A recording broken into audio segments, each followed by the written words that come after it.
첫 번째 보실 게 특수가연물입니다. 특수가연물의 저장 및 취급 기준이라고 해서 뭐 품명, 최대 수량 및 화기체계 금지 표시할 것. 그다음 저장 기준으로 첫 번째가 품명별로 구분하여 쌓고요. 그다음에 니은에 쌓는 높이는 몇 미터? 10m 이하가 되도록 하고 쌓는 부분의 바닥 면적은 50제곱미터 이하가 되도록 할 것. 가로 열고 석탄, 목탄의 경우에는 200제곱미터 이하가 되도록 할 것 되죠.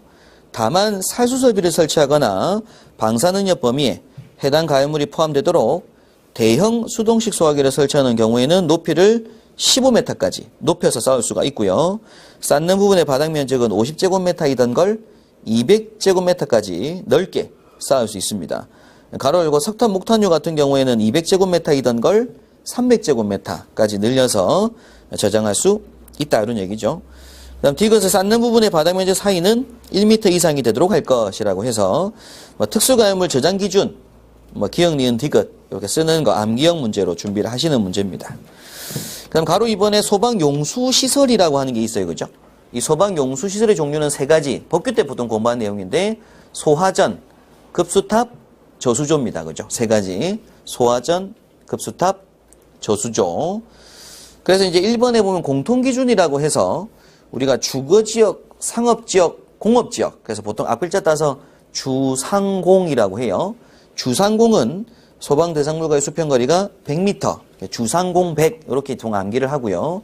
기타 그 밖은 140m 이하가 되도록 설치할 것이라고 하죠.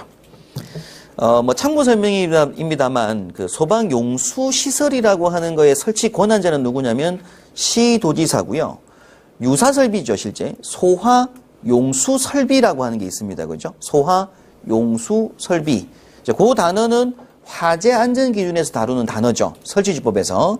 그래서 설치지법 보게 되면 소화설비, 경보설비, 피난설비, 소화용수설비, 소화활동설비가 나옵니다. 그럼 그때 소화용수설비라고 하는 건 누가 설치하는 거냐면 건축주가 짓는 거죠. 건물주가 짓는 걸 말하고 여기서 말하는 소방용수시설이라고 하는 건 소방기관을 설치할 때 소방기관이라고 하는 게 이제 119 센터라든지 소방서 건물 말합니다. 그런 걸 짓는 권한자가 누구냐면 시도지사예요. 그럼 그때 지을 때 시도지사가 뭐도 설치하라고요? 소방용수시설도 설치하라고 하고 그 소방기관이 설치되는 장소가 주거지역, 상업지역, 공업지역 같은 경우에는 그 소방기관으로부터 몇 미터? 100m. 그 밖의 경우는 소방기관으로부터 140m라고 합니다. 근데 일반 소화용수설비는 즉 건물주가 짓는 연면적이 5,000제곱미터 이상 대상물이 되어서 건축주가 지을 때에는 건물로부터 얼마? 그냥 140m 기준만 있어요. 무슨 지역 얘기가 없죠.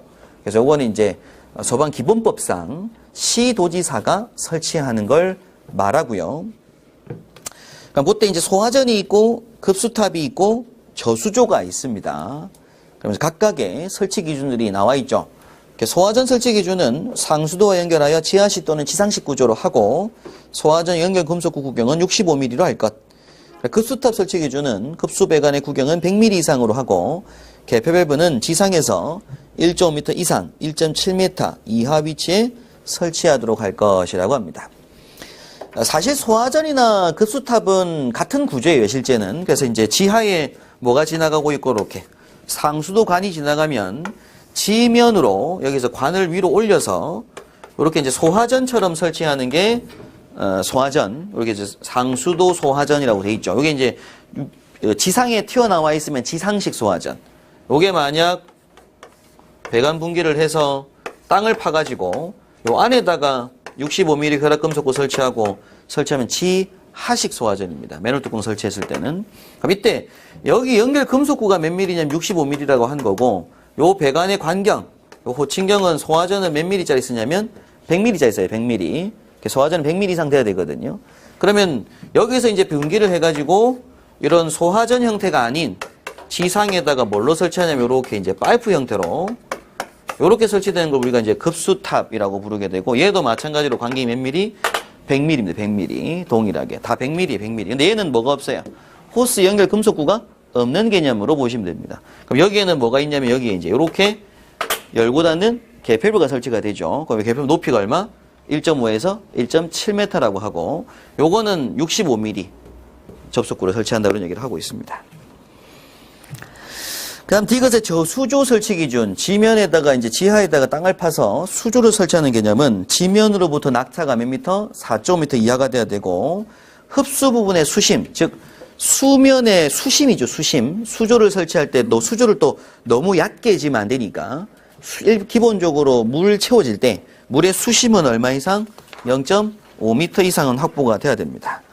그 다음에 소방펌프 자동차가 쉽게 접근할 수 있도록 설치해줘야 되고, 그다음 흡수에 지장이 없도록 토사 및 쓰레기 등을 제거할 수 있는 설비 갖춰야 되고, 그다음 흡수관 투입부라고 해요. 위에 맨홀 뚜껑을.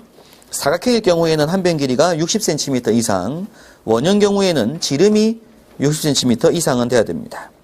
그러니까 저수조에 물을 공급하는 방법은 상수도 연결하여 자동으로 급수되는 구조가 돼야 되고요. 그래서 기본법에서 일단 나올 만한 문제로는 이렇게 두 가지를 뽑았어요. 특수가연물하고 소방용수시설 이렇게 체크를 한번 하신 거고, 가로 3번에 이어서 보면 보일러 등의 위치 구조 및 관리와 화재 예방을 위하여 불의 사용에서 지켜야 되는 사항이라고 해서 또 별표에 나옵니다. 그래서 그 중에 첫 번째 보일러가 나오죠, 그죠? 보일러 밑에 제가 점검 15회라고 한번 썼죠, 그죠? 여기 이제 15회차 때 기출로 나왔던 문제고, 앞으로 이론 수업을 쭉 하다 보면 각 파트별로 이렇게 몇 회차 나왔다는 걸 체크를 한번 해놨어요. 그런 부분도 참고해서 시험 준비를 한번 하셔야 될 부분입니다. 요건 15회 때 출제가 됐었는데, 그때 내용은 넘어가도록 하고, 그 당시 때 또 15회 때까지 워낙 논란이 있었던 문제가 이걸 그냥 다 쓰라고 하니까, 시험 문제. 그래 놓고 또 다른 문제는 뭐가 나왔었냐면, 행정처분 기준도 그냥 일반 기준 다 쓰라고 해버리니까, 15회차 때. 그렇게 해서 3, 40점, 100점 내버리니까 답이 없는 거죠, 그죠? 그런 논란이 좀 있었습니다. 그러다 보니까 이번 회차 때는 그런 유형의 문제는 없었다라는 거죠, 16회차 때.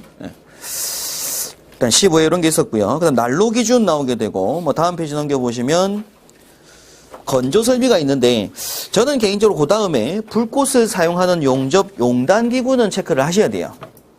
요건 사실 개인적으로 시험에 나오든 나오지 않든, 최근에 보면 용접 때문에 또 화재 사건 많이 나고 하잖아요, 그죠? 기술사가 나왔든 관리사가 나왔든 나올 문제입니다. 그래서 요건 한번 꼭 체크를 하시고 암기 준비는 하셔야 될 문제 같아요. 밑에 이제 출제위원들이 또 어떻게 했어요? 이슈 된다고 해서 또 봤어요. 근데 보통 그거 안 내고 뭐 한다고요? 더 내고 준다고요? 그럼 그 밑에 것도 보셔야 돼요. 그러니까 만약에 이제 용단기구를 보통 학원계에서 다 중요하다고 생각하고 개인적으로도 보통 용접이 중요하니까 출제를 한다고 봤을 때 또 뜬금없이 밑에 게 낼 수 있거든요. 그 주변 걸로 언저리로 조금은 보셔야 될 부분이 있습니다. 그래서 밑에 음식조리 위하여 사용하는 설치한 설비도 한번 체크해서 같이 준비를 하셔야 될 문제 중에 하나입니다. 자, 다음 페이지 넘겨보시면 바로 공사법 넘어갑니다. 사실 기본법에서는 크게 중요한 파트가 없어요. 다 공무원 규정에 관련된 부분이다 보니까. 그래서 이 정도로 한번 예상 문제 뽑아봤는데, 사실은 이제 점검실무 행정 시험 준비하시는 분들은 1차 시험 과목 중에서 소방관계법규를 그래도 집중해서 공부를 잘 보셔야 됩니다. 아무래도 소방관계법규 필기 문제를 풀 때 암기를 다 하려고 하진 않더라도 보기상의 답을 찾을 수 있게끔 준비를 하시다 보면 실제 시험장에서 어느 정도 대충이라도 다른 사람보다는 좀 더 많이 쓸 수밖에 없어요.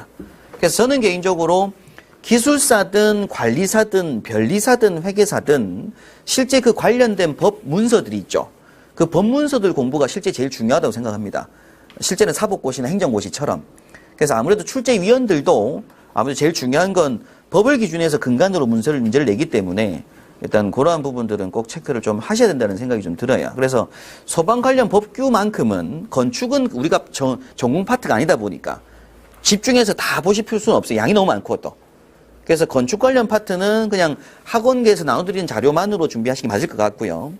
소방 파트는, 소방 법규 파트만큼은 그래도 2차 시험을 준비하시는 분들은 한 번쯤은 정독을 다시 한번 해보시는 게 꼭 필요하다라는 생각이 좀 듭니다. 자, 다음 이번에 보시면 공사법 나옵니다. 근데 공사법도 사실은 크게 시험에 나올 만한 문제가 아니고 지금까지 나왔던 문제 한 번도 없어요. 공사법은. 공사법 파트는 크게 중요한 건 없고요. 일단 예상되는 부분으로는 성능 위주 설계인데 이게 지금 설치시법 넘어갔기 때문에 나올 수 있는 문제입니다.